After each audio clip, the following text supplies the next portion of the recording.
Sage. And I'm Andrew Smith, and today I think we're going to talk about short sale pricing strategies. Well, how important what do you they mean are. by short sale pricing strategies? How to price a short sale? How to price a short sale. I mean, all of you have probably seen it. You go into your local MLS and there's, let's say you're in a market where the homes are $300,000 on average in this given neighborhood. You're going to see the one property listed at $425 as a short sale. You're going to see another property listed, it could even be a model match, and it's like $199 as a short sale. What's going on here? What do you mean? You got like a house listed at $400 and then a red apple for red apple, you got one at $199?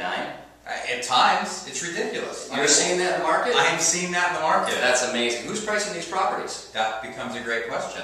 I think in many cases, you got to remember the seller mindset here, a lot of them are still very emotionally attached to the property. And there's a situation where, as we've talked about before, you're trying to engage sellers that truly need to move on. They want to get out. Right. But at the same point in time, they've put a lot of money into their property. They're still emotionally attached to it, and it's worth more. So they still think it's 2007. Somewhere. Exactly. Okay. And what they want you to do is they say, well, let's try that, and let's price that up here. Well, would there ever be a time that we would try that? There could be a time that we might try and price it a little bit higher in the market range, but I don't think we're going to price it way over the top of the market. Yeah, I would never do anything like that. At the same point in time, you get a lot of them that, you know, one of the things traditionally with short sales that you've had to do is have an offer in your hand that's fully negotiated and accepted in order to submit that short sale to the bank. Right. What's the fastest way to get an offer on a property? Price it really low. Exactly. Okay. And then, oh, we'll let the bank figure it out. But when they go to do their appraisal and they go to do the BPO or whichever they're going to do on it, and that comes back at $300,000 and you've got an offer at $200,000, right? You might have a problem there. You're going to have a problem. And what a lot of homeowners don't realize, and maybe some agents don't realize, is that even though you have a low ball offer, that doesn't stop the foreclosure clock from ticking. Correct. So if you have a notice of sale already and you have a home that's valued at, and any agent that's been in the business 15 minutes can run a CMA. Right? They're going to see what the market analysis is on the property. But if you're in the 11th hour and you price it low, it's not going to stop that foreclosure from happening. Exactly.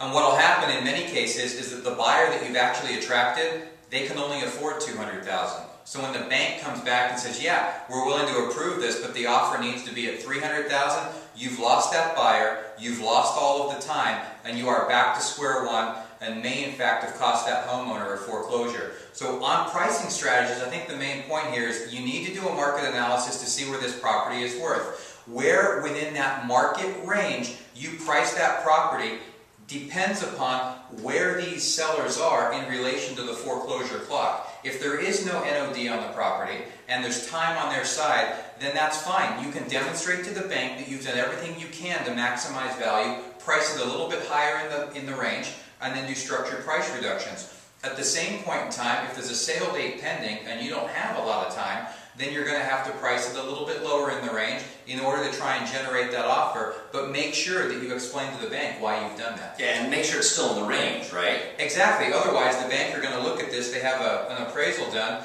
and in many cases, that pricing point is so low, they can actually make more money to just go ahead and foreclose and actually sell it at that, sell it as an REO. Because remember, that lender does have a fiduciary duty to the investor to maximize the return on that loan, just like you as agents have a fiduciary duty to protect that seller's financial interests. Absolutely, and the only time that I've ever seen you, myself, or any other agents that do a lot of short sales price a property substantially low, below market value, is if there's substantial damage to the property, and that needs to be substantiated by, I said substantiate substantial several times, haven't I? That's a I'm on the yes right word. there. Woo. Anyways, the only way to really handle that is that you're going to have licensed contractors give you true estimates to show the lender and their investor that this is why we've done this so low. This is why this is priced so low and the offer is so low. Exactly. So when you submit that short sale package, you're going to want to have photographs, bids from licensed contractors, and a property damage report that explains why you've discounted that property. One last thing I want to touch on this, and I don't have any fact to back this up, okay, but I'm going to throw this out there for anyone watching, is that because we're using systems like Equator, where they can track how many short sales we're doing, each individual agent, or if you're like us, we have a team of negotiators that negotiate with us, They can see how many deals we've done.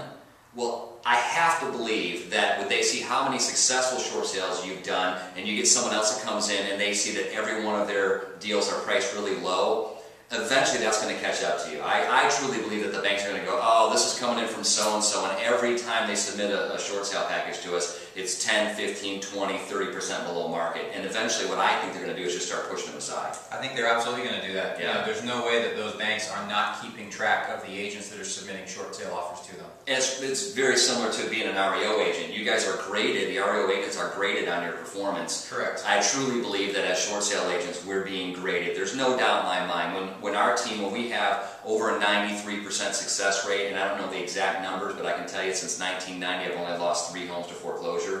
I actually think the percentages have gone up. Okay, well, with that being said, we have a system that's actually working. If you're an agent out there that has a system that is working, then stick with that system. Don't be steered away from a homeowner that is in a panic, number one, to say list it for $100,000 when we know it's worth $300,000, or don't be steered from that buyer or that seller to say, well, I have a brand new pool and $50,000 in upgrades, and in 2007 this would have sold for $400, and today it's selling for $250. So you have to be the professional as an agent. Exactly. Understand where the market is and make sure that you relay that information to your seller so that you can save them from foreclosure and get that short sale done. We'll see you next time. See you next time.